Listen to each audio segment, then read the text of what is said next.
Salud a vosotros. Y bienvenidos a la continuación de la sorprendente historia del Capitán Smith.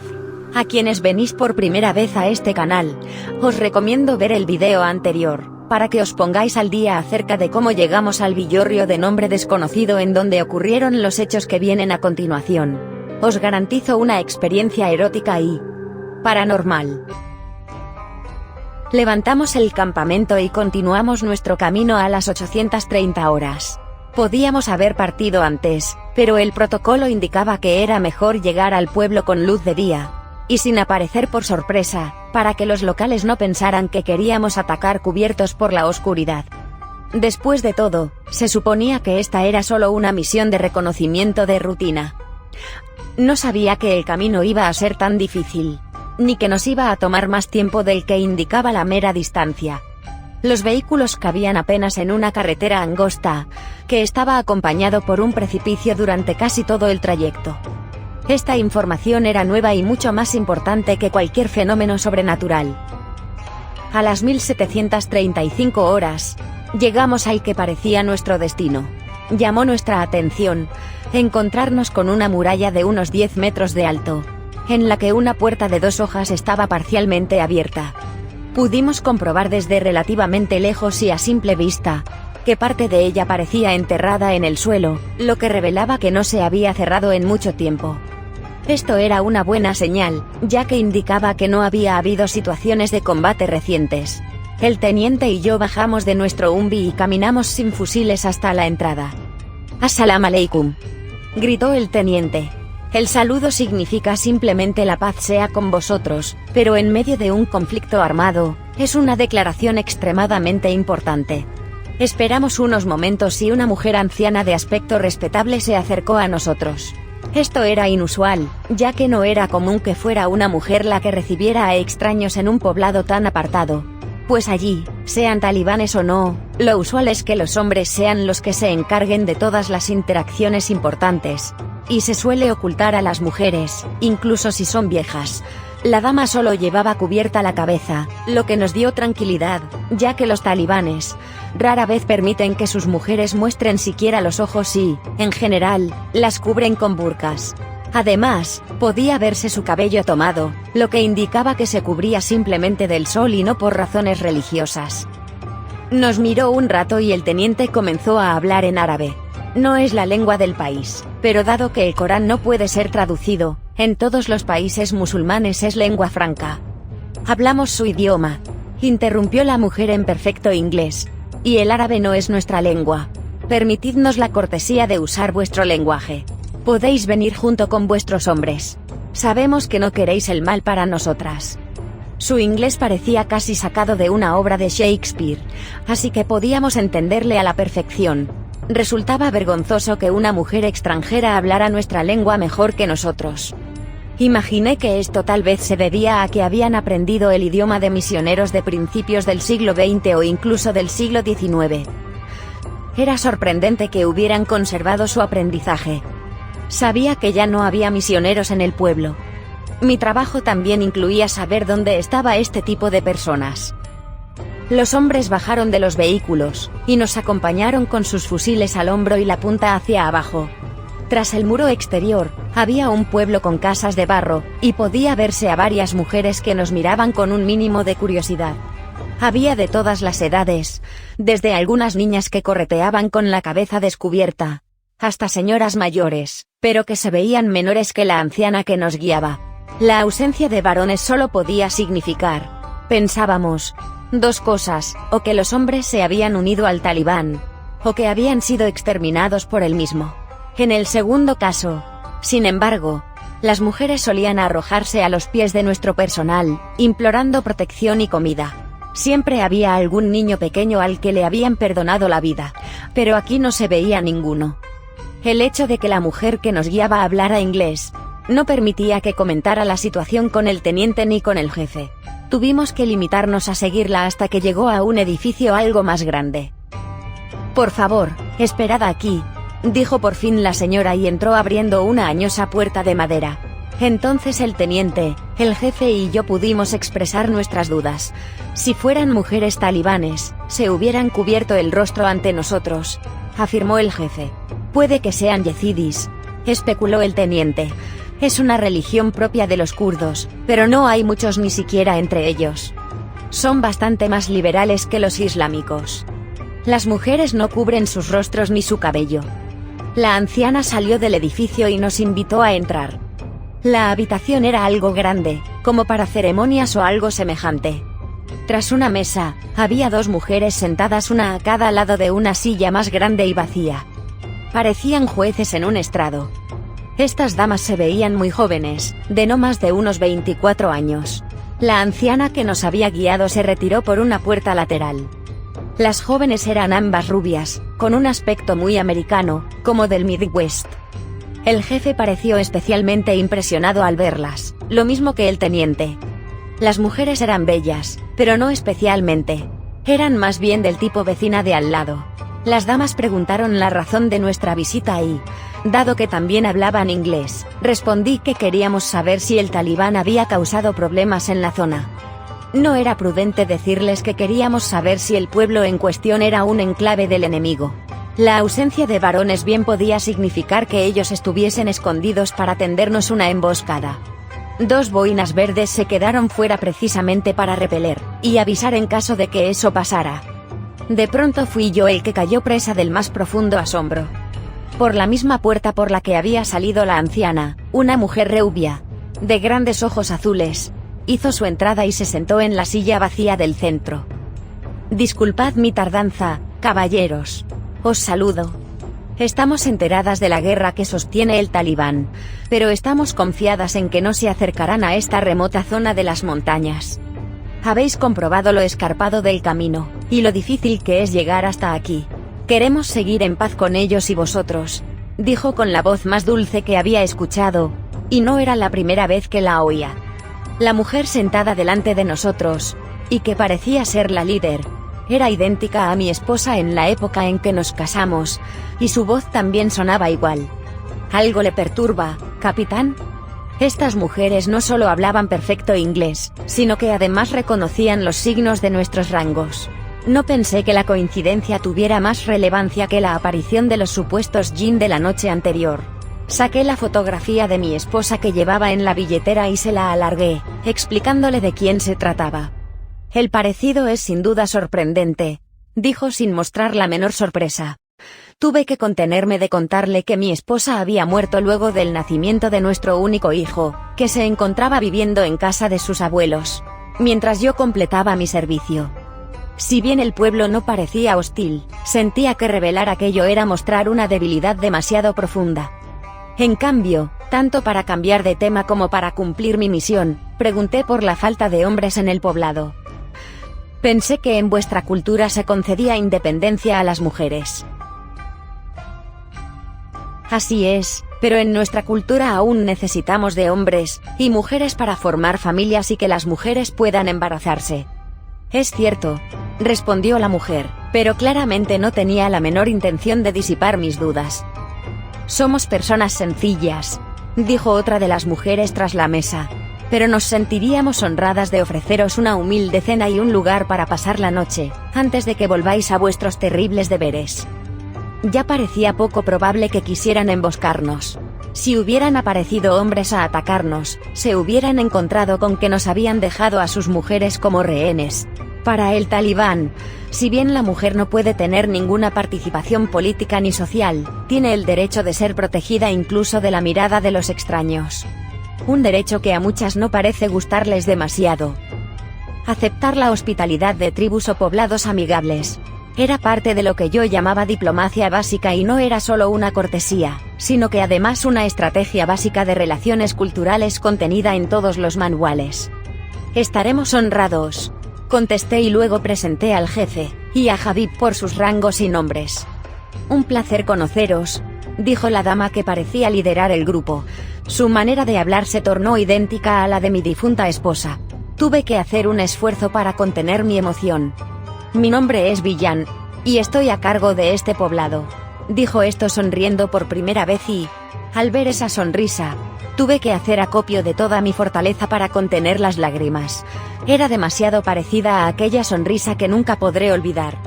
Las mujeres que la secundaban se llamaban Yezda y Elfesia. Otras jóvenes nos llevaron a un recinto en el que había una sorprendente cantidad de agua fluyendo de unas tuberías. Más sorprendente aún era que el agua estaba tibia.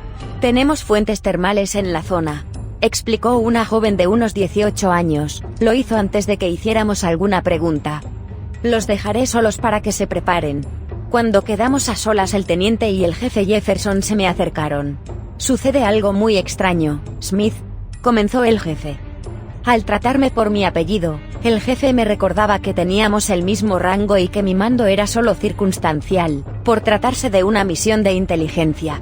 Era una buena señal, ya que, tácitamente compartía conmigo la responsabilidad. La mujer llamada Villan, la líder, dijo usted que era idéntica a su esposa, continuó. Una coincidencia sorprendente. Me sentía con una mezcla de melancolía y alegría. Alegría por haber vuelto a ver a mi esposa, y melancolía porque sabía que en realidad no era ella. Smith, sucede que la mujer llamada Elfesia es idéntica a la mía. Señores, yo no soy casado, dijo Habib esperando a que nos quedáramos en silencio para no faltar el respeto a nuestro rango. Pero ocurre que la llamada Yezda es idéntica a la última novia que tuve en América. Nos quedamos los tres en silencio por largo rato. El resto de los soldados comenzaron a hacer comentarios similares respecto de las mujeres que habíamos visto de camino a la sencilla, pero cómoda instalación, aunque habíamos tenido el cuidado de no dejar que nos escucharan. Caballeros, sugerencias, dije por fin. Yo no tengo la más puta idea de nada, comentó el jefe con bastante frustración. El teniente permanecía en silencio. Habib, lo escucho, usted es el que sabe de estas cosas. El teniente se quitó el casco y pasó su mano por la cabeza. Por favor, salgamos, pidió. Salimos antes de hacer uso de los servicios y volver a oler como seres humanos. Nos instalamos en un espacio que estaba al lado de la construcción de los baños. Hay dos posibilidades, una es que sean Jinn y que hayan tomado el aspecto de nuestras mujeres para jugar con nuestras mentes, explicó el teniente. No sea ridículo, estalló el jefe. Jefferson, por favor, creo que, después de lo que vimos anoche, es una posibilidad que no podemos descartar. Traté al jefe por su apellido, con lo cual le delegaba también cierta responsabilidad. El jefe se puso en cuclillas, apoyando su espalda en la pared. Si son Jinns, no hay nada que podamos hacer, continuó el teniente. Sabemos que nuestras armas no les hacen nada. Los Jinns respetuosos de Alá, no tienen comercio con los humanos, esto significa que no podemos saber sus intenciones cuando son infieles. ¿Cuál es la otra posibilidad?, preguntó el jefe, aceptando de mala gana que el único que sabía algo era Habib. Que sean ifrits, eso complica las cosas. Explíquese, teniente, ordenó el jefe, casi pasando a llevar la cadena de mando, ya que el teniente estaba bajo mis órdenes. El rango, sin embargo, le daba el derecho de hacerlo. Los ifrits son una mezcla entre humanos, y jinni son de carne y hueso, como nosotros. Eso los vuelve vulnerables a nuestros ataques. No suelen mezclarse con humanos, pero, si llegamos a hacerles daño, se vengarán de manera implacable. Esto es lo que dice el Hadith, que explica la sabiduría del Sagrado Corán. Si es así, es poco probable que quieran hacernos algún mal, de hecho, lo más probable es que hayan tomado la forma de nuestras mujeres para complacernos. Eso sí, debemos tener cuidado de no ofenderlas de ninguna manera. El jefe se puso de pie. Usted está al mando, Smith, y el teniente parece ser el único que sabe algo. No tengo ningún entrenamiento para estas cosas. Esta forma de delegar responsabilidad mostraba una confusión muy inusual en un jefe de fuerzas especiales. Yo no estaba menos confundido, pero estaba al mando. Sugiero que nos bañemos y que nos pongamos elegantes para la cena. Si son Jinns, no hay nada más que podamos hacer, y si son, ¿cómo se llaman? Ifrit, me aclaró el teniente. Si son ifrits, no queremos ofenderlas. Volvimos a entrar y di la orden a todos de ponerse presentables, y de disfrutar la hospitalidad que nos ofrecían. Espero que os conduzcáis como verdaderos caballeros. Sé que desde hace mucho tiempo no veis a una mujer de buen aspecto, pero por ningún motivo os atreváis a propasaros. Es probable que nos ofrezcan vino o algún licor. Recordad que para todos los efectos seguimos en acción. Los soldados rieron. La orden que había dado no parecía tal cosa. El capitán ha dado una orden y me encargaré personalmente de castigar a cualquiera que desobedezca, aunque no esté bajo mi autoridad directa. Gritó Jefferson a viva voz. Sí, señor. Respondió a coro la tropa. La amenaza de un jefe de los boinas verdes es algo que todos toman en serio. Las aguas termales tuvieron un efecto relajante. Hasta Jefferson parecía más confiado y feliz. A las 1930 horas una joven procedió a invitarnos a seguirla. En la misma habitación en la que nos habían recibido habían dispuesto unas mesas bajas, y unos cojines para que nos sentáramos en el suelo. Entraron 30 mujeres, entre las que estaban Villan, Elfesya y Yezda. Cada una acompañó a un soldado y, aparentemente, cada una era equivalente en rango a cada uno de nosotros. Esta vez, las damas llevaban maquillaje y distintos vestidos largos que dejaban ver sus brazos y un escote moderado. Llevaban además diademas, siendo la de Villan la más llamativa, seguidas por las de las otras dos. Estaba claro que eran distintivos de rango. El resto de las joyas que llevaban no parecían tener más propósito que servir de adornos y eran de diseños muy exquisitos. Algunas tenían diseños arabescos propios de la región, otras dejaban adivinar cierta importancia cultural, pero nunca habíamos visto nada parecido. En adelante, solo vimos a jóvenes hermosas. La anciana que nos había recibido y las mujeres mayores habían desaparecido. La comida consistía principalmente en cordero y pollo. Esto es muy común en todo el país, ya que no se presta demasiado bien para la ganadería de vacunos. Los sabores, sin embargo, no se parecían a la cocina afgana, y eran muy agradables. Además de nuestras anfitrionas y acompañantes, había 6 muchachas jóvenes que se encargaban de atendernos a todos.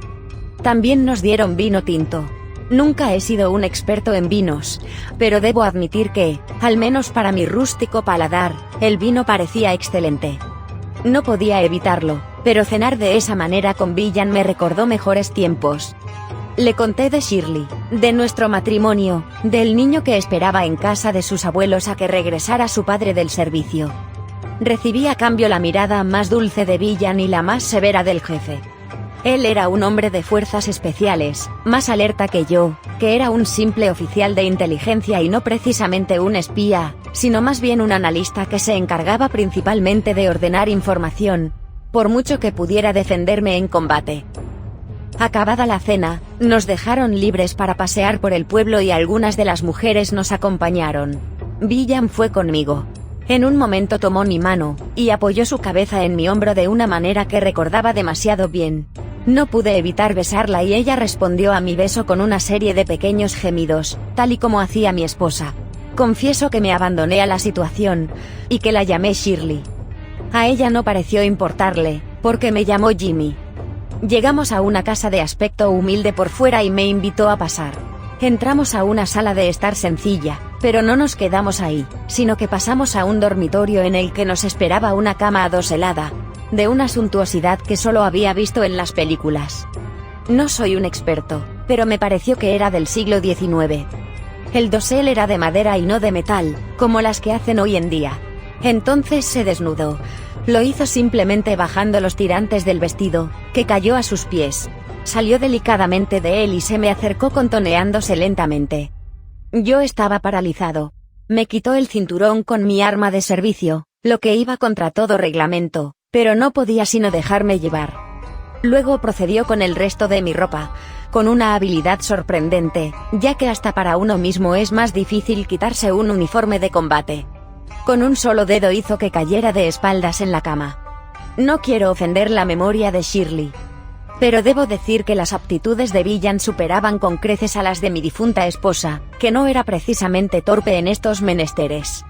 Mi espalda se arqueaba de placer, y procedía a acariciarla siguiendo las reglas de un código que apenas se me había revelado, pero que mis manos parecían conocer a la perfección. Las oleadas de placer eran casi insoportables. Creo haberme aproximado un poco a la locura. Finalmente, me montó con la maestría de una equitadora experta. Normalmente, en tiempos anteriores, cuando algo como esto ocurría, solía invertir la situación para quedar en la más tradicional posición del misionero. pero esta vez decidí dejarme montar con la mansedumbre de un potro domado, porque mi virilidad seguía erecta e indomable. No quería acabar, no tanto para brindarle a tan singular amante todo el placer del mundo, sino más que nada, porque no quería que el sublime ceremonial que efectuábamos terminara. Villan sí se permitió acabar varias veces, no sé si fueron 2 o 3, porque mi consciencia estaba como en un sueño, y la realidad tenía algo así como un tinte de fantasía. De hecho, si no hubiera despertado más tarde en esa misma cama, hubiera creído que todo había sido efectivamente un sueño. Villan ya no estaba conmigo. Me levanté desnudo buscándola. Aún estaba oscuro, pero la habitación estaba iluminada por velas y lámparas de aceite. En la sala de estar, en otra mesa pequeña, había pan, queso y un recipiente de bronce con café caliente, preparado a la manera de Medio Oriente. Pero Villan no estaba por ningún lado. Luego de desayunar, salí de la casa para buscar a mis hombres. Sin embargo, fuera del establecimiento de baños, no sabía dónde podían estar.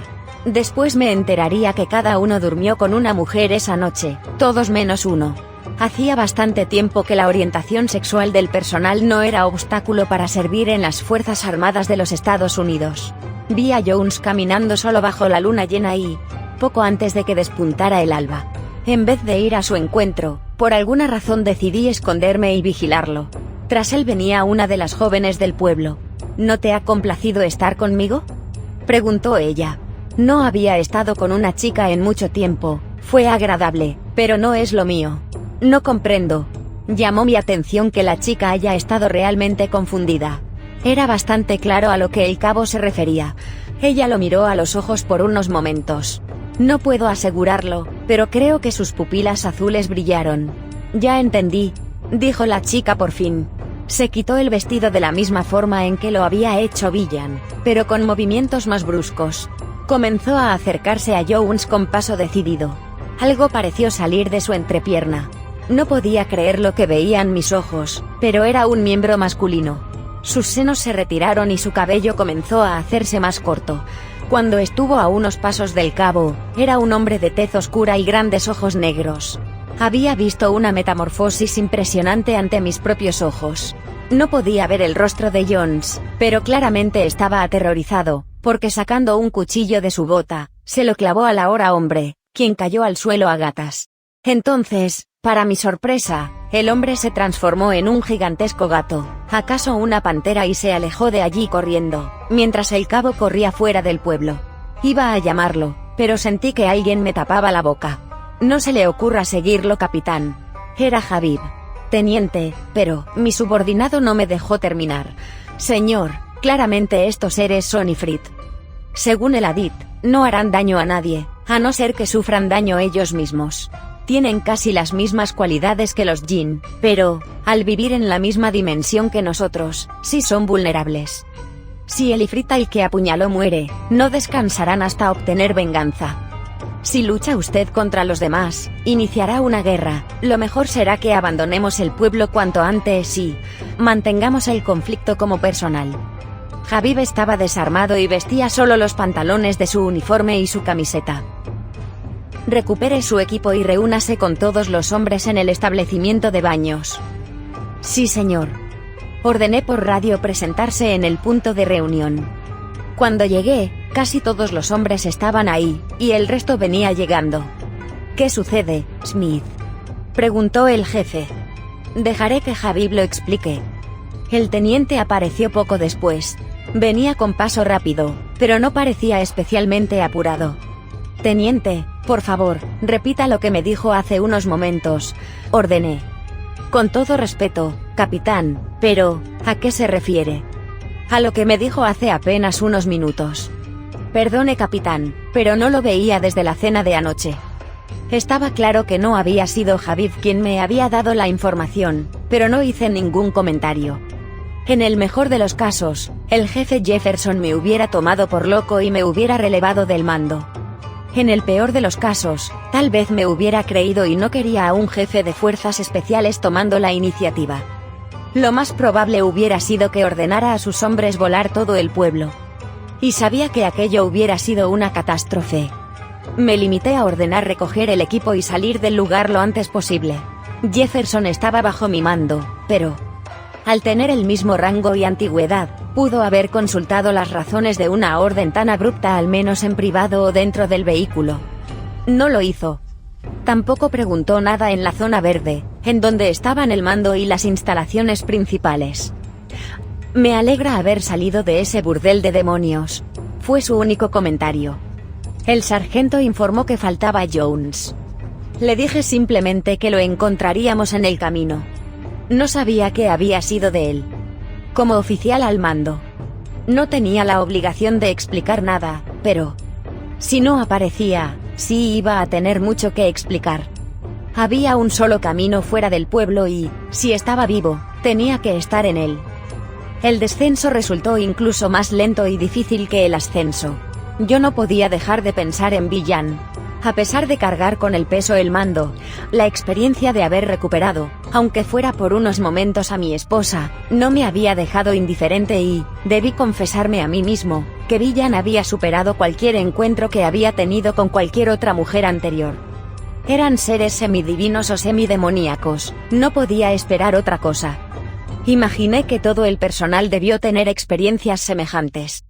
Pero, como oficial al mando, no se veía bien que preguntara esas cosas. Días después me iba a enterar que el jefe Jefferson era lo que llaman un cristiano renacido y que no iba a cometer adulterio. Resistir la tentación de los Ifrit debe haberle sido muy difícil. Y por ello no debe haber querido más que salir de ahí. Jin, Ifrits, a mí no me vengan con idioteces. Son demonios y punto. Me iba a decir en la zona verde, la zona segura íntegramente controlada por nosotros, en donde teníamos hasta un McDonald's. No respondí nada, pero si Villan era un demonio, ya tenía mi corazón y mi alma. En el vehículo de vanguardia, vieron a Jones un poco más adelante. Apenas caminaba. Adiviné que había gastado casi toda su energía corriendo. Cuando nos vio se detuvo. Tuvieron que ayudarle a subir. Desde el vehículo en el que estábamos el teniente y yo, ordené al sargento que lo dejara en paz, porque ya había tenido suficiente. Apenas subió se quedó dormido y eso que le grité como solo yo sé hacerlo: «Señor, ¿qué le pasó a este hombre?». Cambio y fuera sargento. No era bueno dar explicaciones y el mando me daba el privilegio de no hacerlo. En la planicie recordé que debía dar un informe preliminar, y estimar el tiempo de nuestra llegada a la zona verde. Informé que el pueblo no era hostil, y que llegaríamos posiblemente a las 2100 horas. Desde la zona verde, nos comunicaron sobre actividad talibana en el camino, por lo que ordenaron montar campamento, y esperar a que una fuerza mejor equipada nos encontrara al día siguiente para volver con luz de día. Aquello me pareció extraño, ya que los talibanes no solían frecuentar esa zona precisamente por la presencia de djinns. Transmití la orden a mis hombres. «Otra noche de fantasmas», comentó el jefe por la radio. «El que dispare sin previa orden se las verá conmigo. Vinimos a pelear contra otros hombres, no contra demonios ni espectros». Armamos nuestro campamento a las 1600. Temprano, porque nos ordenaron permanecer en una zona segura. El jefe lucía igual de ensimismado, y adivinaba en el teniente las ganas de hacerme preguntas. Pudo haberlo hecho y quedaba a mi arbitrio responder o no. No estoy seguro si no sabía qué preguntar o si temía hacerlo. Cuando el campamento estuvo listo, sacó su brújula y se inclinó para rezar en dirección a la Meca. El cabo Jones despertó y el sargento le dirigió una mirada severa, pero no dijo nada, respetando mi orden. «¿Está usted bien, Jones?», pregunté. «No lo sé, señor. Creo que tuve una alucinación». Parecía que las oraciones del teniente hicieron su efecto, pues no vimos nada esa noche, para tranquilidad de todos. Ordené al personal dormir y dejé una guardia de 3, más el boina verde al que dejó el jefe. De pronto me vi caminando solo en medio del desierto. Villan estaba frente a mí. «Me ha conmovido el amor por Shirley y ha sido una experiencia sublime recibirlo», me dijo. Llevaba el mismo vestido que la noche anterior. Me besó. «He decidido volver a verte». Escuché el grito de un hombre. Estaba de vuelta en el campamento. Nunca supe si ese encuentro con Villan fue un sueño o algo más. Tampoco pregunté. Me levanté rápidamente y me encontré a la guardia alrededor de un cuerpo decapitado al que solo pude identificar por el parche con su apellido, Jones. Informé. Ordené. Solo escuchamos un rugido, como de león o algo semejante, luego el grito de Jones. Lo encontramos sin su cabeza. ¿Algo que agregar?, preguntó el jefe a su boina verde. No, señor, respondió el comando. Mientras estábamos consternados, recibimos una transmisión de radio en la que se nos preguntaba por nuestra posición y por qué no habíamos llegado. Informé que acampábamos y que esperaba la escolta. No sabían de lo que estaba hablando, y nos ordenaron volver a la primera luz, que ya se asomaba. Pusieron el cuerpo de Jones en una bolsa negra. Como oficial al mando, me correspondía decir algunas palabras, pero el jefe Jefferson me pidió hacerse cargo de tan penoso deber. El Señor es mi pastor, nada me faltará. Comenzó con el Salmo 23, de memoria y completo. Habib se puso a su lado con las manos en gesto de oración y en silencio. Somos soldados y siempre estamos a disposición de la muerte. Terminó el jefe, luego de sus oraciones.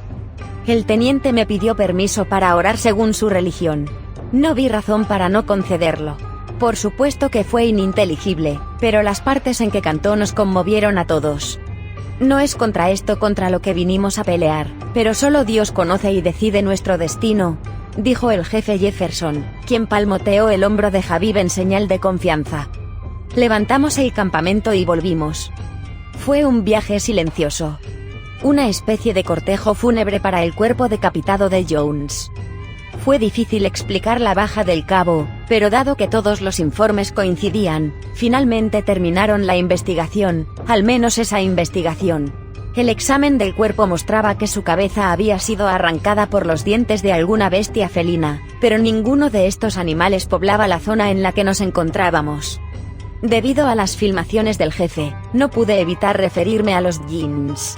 Me limité a informar lo que había visto, y la excelente recepción que habíamos tenido en el pueblo. Aparte del caído cabo, aparentemente solo yo había sido testigo de aquella impresionante metamorfosis de Elola y Frit, y decidí no informarlo por el bien de mi carrera y el resto de los soldados. 2 meses después me informaron de mi ascenso a mayor, y de mi repatriación a los Estados Unidos. Poco antes de volver, me encontré con el jefe Jefferson en uno de los restaurantes de la zona verde. También me repatrian y me ascienden Smith, me comentó Jefferson. Aparentemente todos los de aquella misión volvemos a casa. Hay otra misión a ese pueblo maldito, me informó el jefe. Yo no había sido informado, aunque todavía estaba en funciones en inteligencia. Un pueblo como ese no hubiera debido estar en un nivel de secreto superior al mío. Saben algo que nosotros no, Smith. Me enteré porque la misión es de fuerzas especiales, y el jefe a cargo me consultó por detalles. Es un coronel. Decidí que podía contarle al jefe lo que había visto en el pueblo. No pareció sorprendido. También le conté lo que me había dicho el Habib, que no era Habib. No pinta bien, Smith, no pinta bien, dijo el jefe, quien pidió 2 cervezas y me alargó una sin preguntar si quería. Nosotros somos soldados, no pastores, ni exorcistas. Bebí mi cerveza. En Washington volví a vivir con mi hijo en nuestra casa. El muchacho estaba enorme para sus 11 años, y se veía feliz de tener al viejo de vuelta. Estaba muy orgulloso de ser mariscal de campo en su equipo de la escuela, y yo asistía a los partidos con más orgullo que él. Yo también debí estar feliz y en gran medida lo estaba, sin embargo, no podía evitar pensar en Villan. Mis colegas querían armarme citas con diversas mujeres, pero yo me negaba. Todos creían que aún no había superado la muerte de Shirley, y se extrañaban de que hubiera pasado tanto tiempo. No podía contarles de mi aventura en las montañas de Afganistán. A veces almorzaba en un restaurante de pastas de Virginia que estaba cerca de la oficina. Allí, sentado frente a la ventana, me pareció ver a la anciana de aquel pueblo, esta vez, vestida como una perfecta señora americana. Al verla sonreí y ella me devolvió la sonrisa y siguió caminando. Solo pensé que era una dama muy parecida y muy cortés. Después de todo, estaba en América, en Virginia, cerca del Pentágono y no en una zona salvaje llena de seres mágicos. Eran mis Estados Unidos con mi pastel de manzana y su típica comida italiana. Decidí almorzar en aquel restaurante solo los miércoles. Demasiados carbohidratos podían hacerme subir de peso y, trabajando en un escritorio, aquello hubiera sido desastroso y ya nadie iba a presentarme reemplazos para Shirley o mi secreta Villan. Me había propuesto olvidarla, pero el encuentro con aquella anciana me trajo todos los recuerdos de vuelta. La coronel Yearwood tenía ese rango, pero era en realidad una profesora de literatura que había sido reclutada por inteligencia como analista, y nunca asumió bien los protocolos militares, por lo que todos la llamamos simplemente Samantha. Aquel miércoles luego del almuerzo me llamó a su oficina y me hizo cerrar la puerta. «Mayor», me dijo, contra su costumbre de no tratar ni a sus superiores por su rango. «Quiero hablarle de un asunto muy serio. Tengo una nueva vecina que es una mujer soltera, y muy bella y no puedo dejar de pensar que es perfecta para usted». «Samantha, por favor», dije entendiendo su ironía. «He arreglado que se conozcan en mi casa. Así, no podrás rechazar la invitación de alguien que, después de todo, es tu oficial superior». «Sam, por favor, no estoy de ánimo. Tu mujer ya no está con nosotros, Jimmy. Tuviste que cuidar de tu hijo, luego te enviaron a Afganistán. Llevas demasiado tiempo solo. Te lo agradezco, pero no me fuerces a algo así. La invité este sábado y le dije que estarías presente. No puedes dejarme como mentirosa delante de Villan, la vengo recién conociendo y me gustaría cultivar la amistad de una chica tan encantadora. Es cultísima y es una de las pocas personas con las que puedo hablar de Marlo, porque aquí nadie lee». No supe si Samantha notó mi estremecimiento cuando escuché el nombre. Recordé aquel sueño en medio del desierto, que claramente no había sido un sueño, y supe que ella cumplía su palabra. De más está decir que asistí a la cena.